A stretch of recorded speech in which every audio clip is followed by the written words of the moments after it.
Hi. మనకి జ్వరం వచ్చినప్పుడు చాలా రకాల మందులు వాడుతూ ఉంటాం. ఆ జ్వరం తగ్గాలని చాలా జాగ్రత్తలు కూడా తీసుకుంటూ ఉంటాం. కానీ ఈ చిన్న విషయాన్ని మాత్రం కంప్లీట్‌గా నెగ్లెక్ట్ చేస్తాం.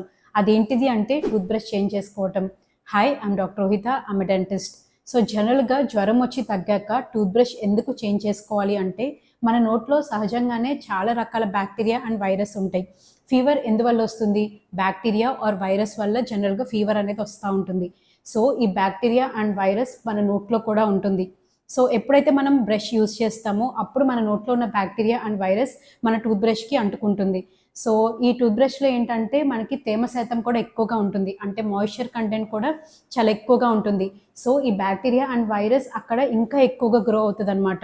సో మన బాడీలో ఉన్న ఇన్ఫెక్షన్ తగ్గినా కూడా ఈ బ్యాక్టీరియా అన్నది జనరల్గా స్టడీస్లో ప్రూవ్ అయింది ఏంటి అంటే 6 to 8 days వరకు ఈ బ్యాక్టీరియా అనేది టూత్ బ్రష్ మీద గ్రో అవుతుంది అని స్టడీస్లో కూడా ప్రూవ్ అయ్యింది.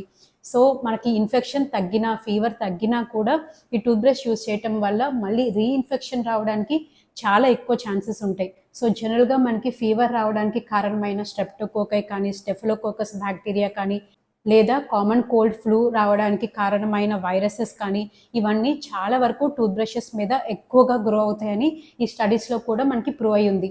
ముఖ్యంగా ఏంటంటే చిన్నపిల్లల్లో కానీ, పెద్దవాళ్ళలో కానీ ఎవరిలో అయితే ఇమ్యూనిటీ తక్కువగా ఉంటుందో వాళ్ళకి రీఇన్ఫెక్షన్ ఛాన్సెస్ అనేవి చాలా ఎక్కువగా ఉంటాయి. సో ఇన్ కేస్ మీకు కనుక ఫీవర్ వచ్చి తగ్గితే మీరు యూస్ చేస్తున్న టూత్ బ్రష్ని కంప్లీట్గా డిస్కార్డ్ చేయండి అండ్ కొత్త టూత్ బ్రష్ని యూస్ చేయండి. దీనివల్ల రీఇన్ఫెక్షన్ రాకుండా ఉంటుంది. అలానే క్రాస్ కంటామినేషన్, అంటే ఒకళ్ళ నుంచి ఒకరికి ఈ ఇన్ఫెక్షన్ స్ప్రెడ్ అవ్వకుండా కూడా మనం కాపాడుకోవచ్చు. మీరు టూత్ బ్రష్ని వేడి నీళ్ళతో కడిగినా, మౌత్ వాషెస్తో కడిగినా కూడా మీకు అక్కడ ఉన్న బ్యాక్టీరియా అండ్ వైరసెస్ తగ్గుతాయి, కానీ కంప్లీట్గా మనకి అవి పోవు. సో మళ్ళీ మీకు రీఇన్ఫెక్షన్ ఛాన్సెస్ అనేవి ఎక్కువగా ఉంటాయి. మీకు దీని మీద ఇంకేమైనా డౌట్స్ ఉంటే కింద కామెంట్ సెక్షన్లో కామెంట్ చేయండి. ఈ వీడియో కనుక మీకు ఇన్ఫర్మేటివ్గా అనిపిస్తే లైక్ చేయండి, షేర్ చేయండి, సబ్స్క్రైబ్ చేయండి. This is doctor Rohitha.